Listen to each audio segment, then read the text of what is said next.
Hey everybody, it is nice and cold in the garage today as we get ready for 2024 sick week. Making a couple of changes to the little trailer. Pop in some video here in a minute about what I did there.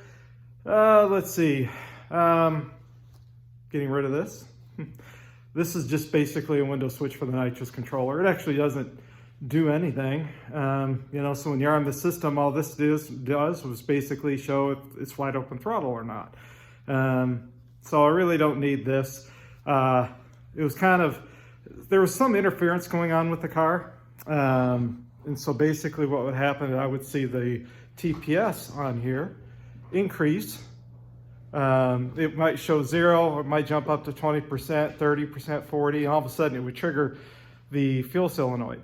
And basically, the idle would drop down and then jump back up again. Didn't do anything with the nitrous, just the fuel solenoid. Anyway, let me flip the camera on and show you what I did with some of the wiring changes, hopefully prevent that from happening. All right, guys, so one of the upgrades we're doing this year to get ready for the drag and drive season is these were the tires and rims that were on my little trailer.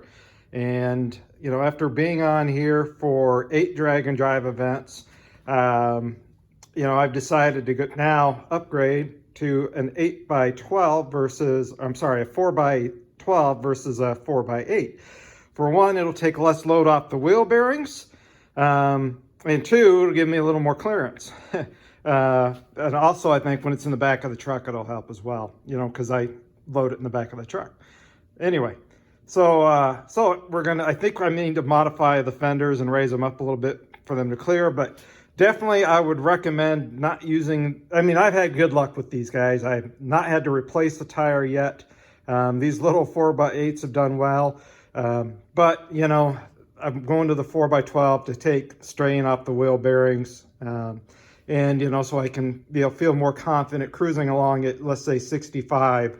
Versus that little sucker spinning like crazy. Anyway, let's pop these on. I'm going to have to make a spare tire holder because this little cut tire I could actually keep inside the trailer, but that bigger one I don't think will fit the way I've got my setup right now.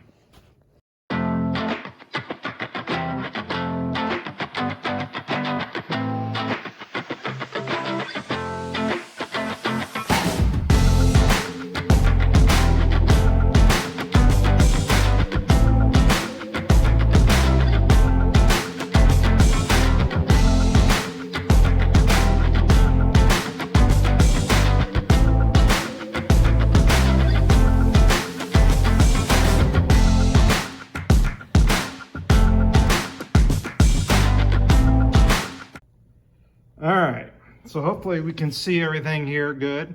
If you notice, right here's my fuel solenoid.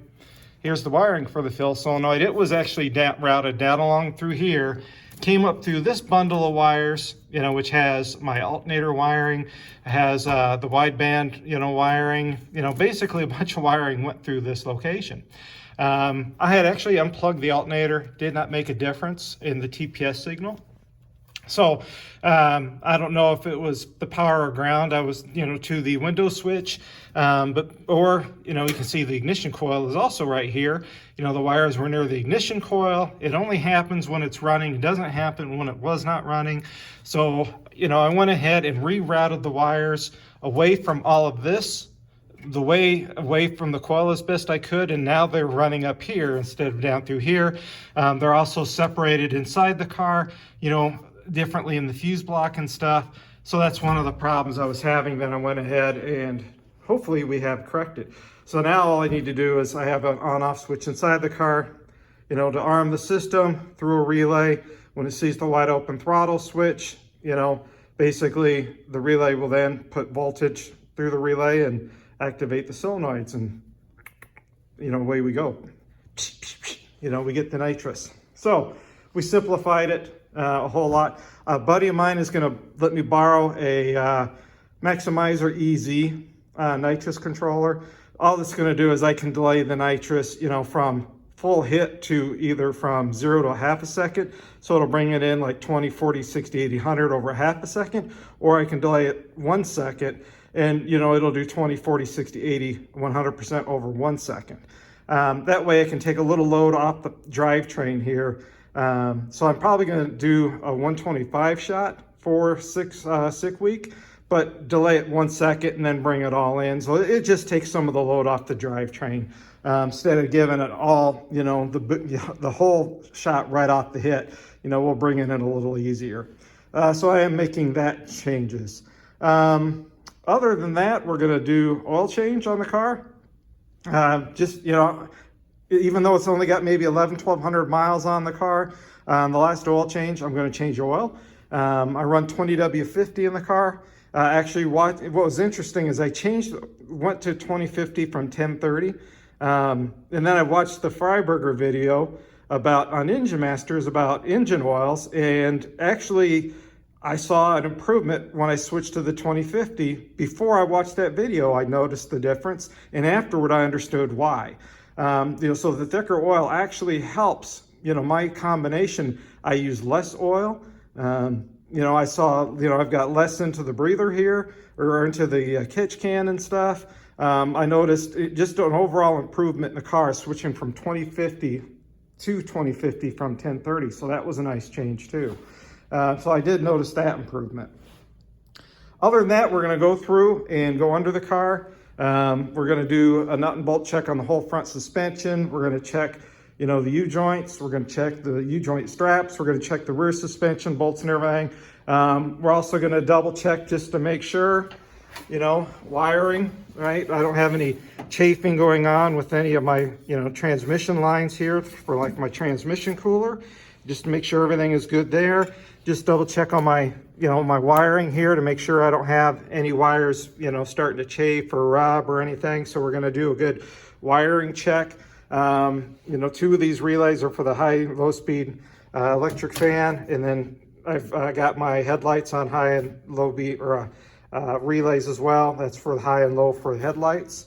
So that we're just going to do a good overall check health of the, wiring and stuff. So guys, one thing I picked up was this. This is not only a crank radio, a flashlight, AM, FM, and it actually has a battery in it that in an emergency you can charge your phone.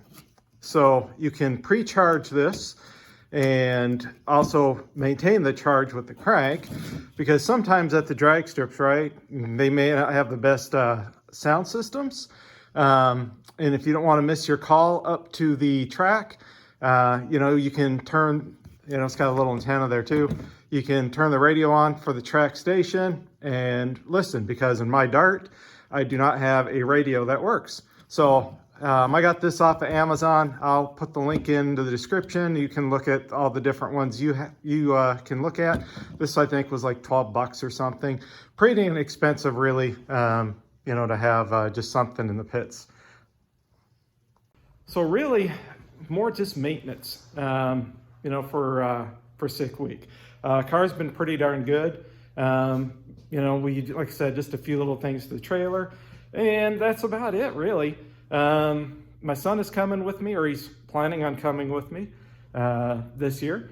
So it'll be his first drag and drive event ever. He's been watching the videos, watching all the fast cars and everything. He wants to go this year. He's got the time off. But he ran into a little glitch with his house, has a little foundation issue. So we'll see if he's able to go because of that foundational issue that they just came across. So anyway, if not, then I got to scramble and find someone to possibly go with me. But anyway, that's just a little update on what we're doing for prep. Otherwise, we headed down to Florida on the Wednesday after work. I'll be heading down to my son's house. He lives in Kentucky. And then from there, I'll be driving down to Florida on Thursday. I won't get into Orlando Thursday night, but we'll get somewhere around the, Florida border. Go stop at Summit on the way down, and then see if I can find any goodies for the GTO. Maybe, who knows, maybe even for the Dart if I come across the smoking deal.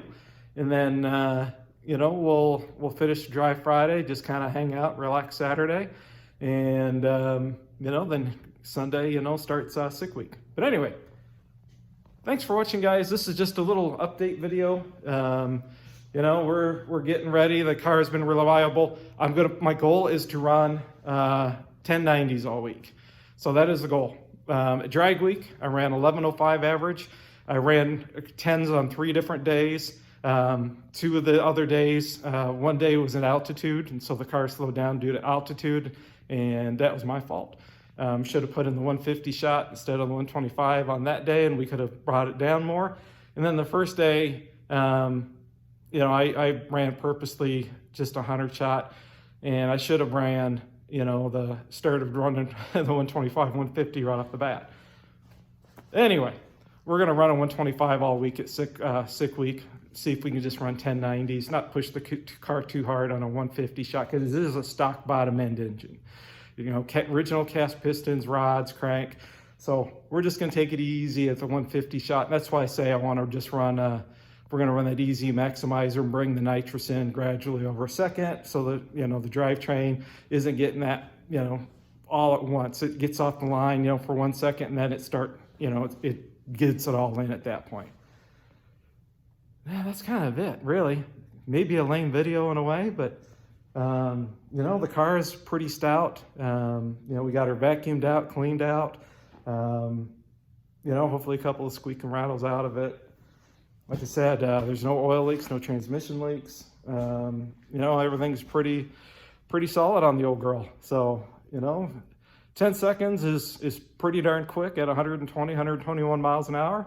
Pretty happy with how she's progressed and how it's done since, you know, my first drag and drive in 2019. Anyway, thank you all for watching. We'll see you in Florida.